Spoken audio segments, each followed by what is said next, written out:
तरीके से देखते हैं उनके इस बयान को? देखिए,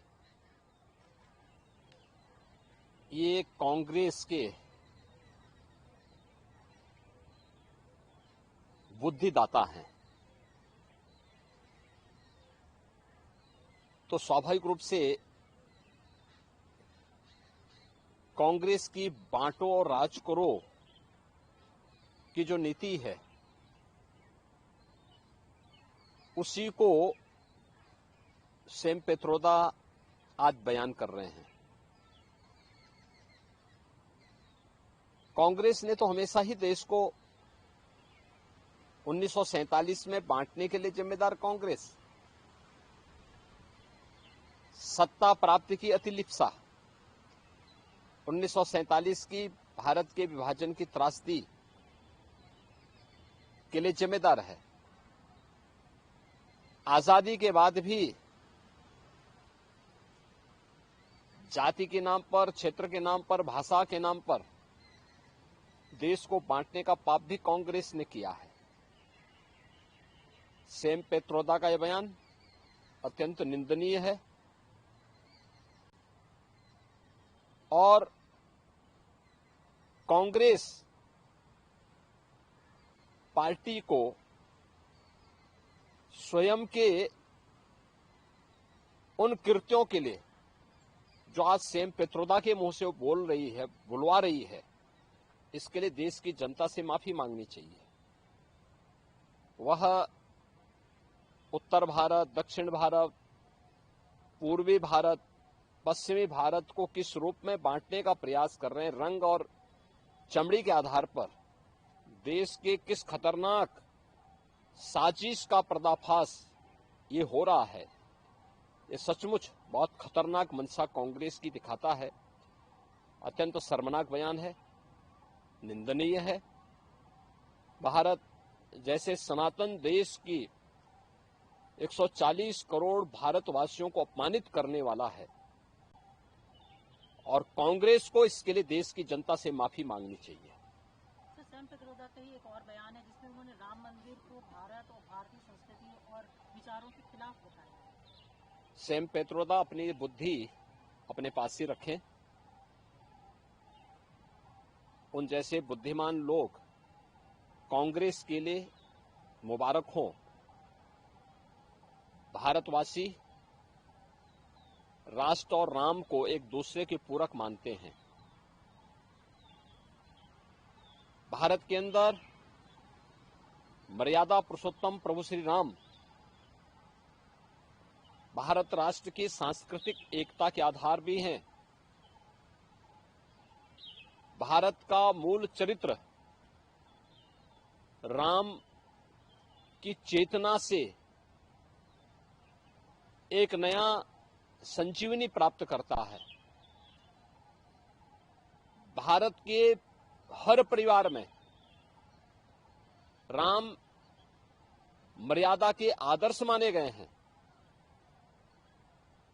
भारत की सांस्कृतिक एकता के प्रतीक राम हैं। भारत की राजनीतिक एकता के, जिसमें गरीब कल्याण है,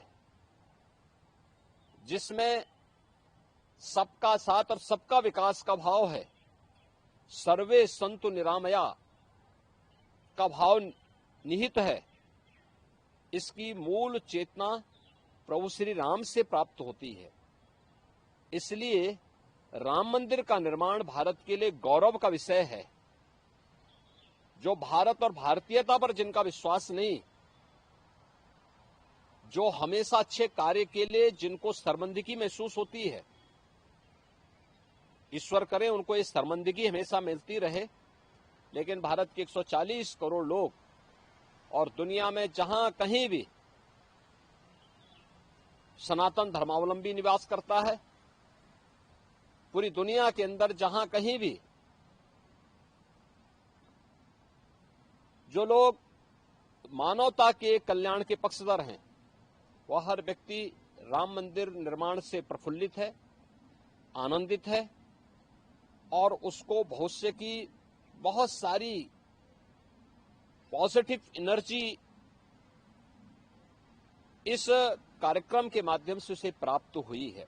आज यही कारण है कि न केवल सनातन धर्मावलंबी बल्कि दुनिया के दर्जनों एम्बेसडर अब तक अयोध्या की यात्रा कर चुके हैं, वहां के विकास के कार्यों को देख चुके हैं और ये निरंतरता आगे चलती रहेगी। कांग्रेस को अपने इस बुद्धिदाता से के कृत्यों के लिए माफी मांगनी चाहिए।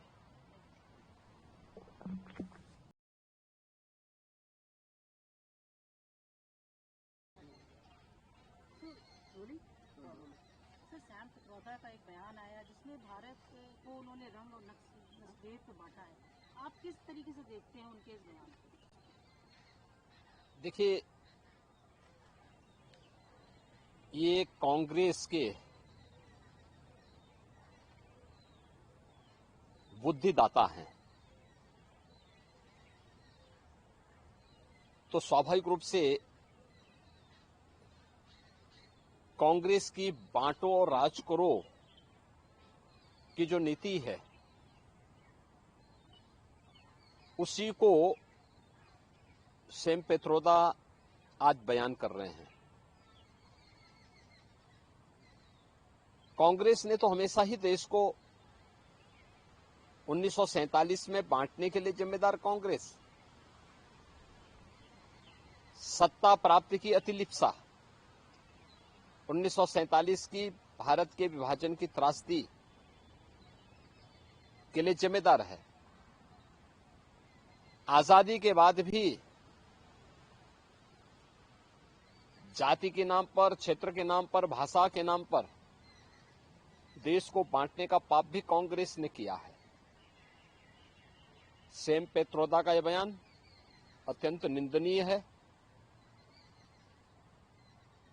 और कांग्रेस पार्टी को स्वयं के उन कृत्यों के लिए जो आज सैम पित्रोदा के मुंह से वो बोल रही है, बुलवा रही है, इसके लिए देश की जनता से माफी मांगनी चाहिए।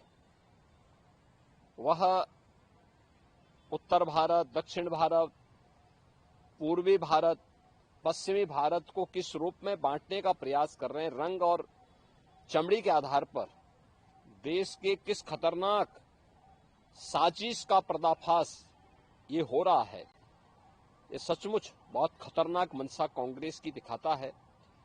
अत्यंत शर्मनाक बयान है, निंदनीय है। भारत जैसे सनातन देश की 140 करोड़ भारतवासियों को अपमानित करने वाला है और कांग्रेस को इसके लिए देश की जनता से माफी मांगनी चाहिए। सर, सैम पित्रोदा का ही एक और बयान है जिसमें उन्होंने राम मंदिर को भारत और भारतीय संस्कृति और विचारों के खिलाफ बताया। सैम पित्रोदा अपनी बुद्धि अपने पास ही रखें। उन जैसे बुद्धिमान लोग कांग्रेस के लिए मुबारक हों। भारतवासी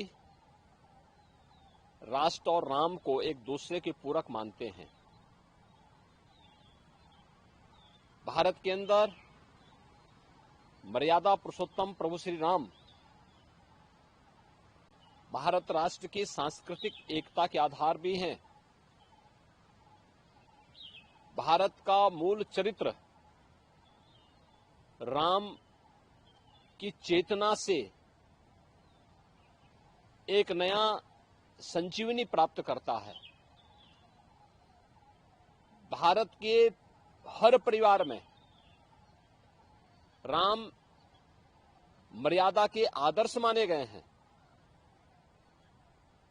भारत की सांस्कृतिक एकता के प्रतीक राम हैं। भारत की राजनीतिक एकता के, जिसमें गरीब कल्याण है, जिसमें सबका साथ और सबका विकास का भाव है, सर्वे संतु निरामया का भाव निहित है, इसकी मूल चेतना प्रभु श्री राम से प्राप्त होती है। इसलिए राम मंदिर का निर्माण भारत के लिए गौरव का विषय है। जो भारत और भारतीयता पर जिनका विश्वास नहीं, जो हमेशा अच्छे कार्य के लिए जिनको शर्मिंदगी महसूस होती है, ईश्वर करे उनको ये शर्मिंदगी हमेशा मिलती रहे। लेकिन भारत के 140 करोड़ लोग और दुनिया में जहां कहीं भी सनातन धर्मावलंबी निवास करता है, पूरी दुनिया के अंदर जहां कहीं भी जो लोग मानवता के कल्याण के पक्षधर हैं, वह हर व्यक्ति राम मंदिर निर्माण से प्रफुल्लित है, आनंदित है और उसको भविष्य की बहुत सारी पॉजिटिव एनर्जी इस कार्यक्रम के माध्यम से उसे प्राप्त हुई है। आज यही कारण है कि न केवल सनातन धर्मावलंबी बल्कि दुनिया के दर्जनों एम्बेसडर अब तक अयोध्या की यात्रा कर चुके हैं, वहां के विकास के कार्यों को देख चुके हैं और ये निरंतरता आगे चलती रहेगी। कांग्रेस को अपने इस बुद्धिदाता से के कृत्यों के लिए माफी मांगनी चाहिए।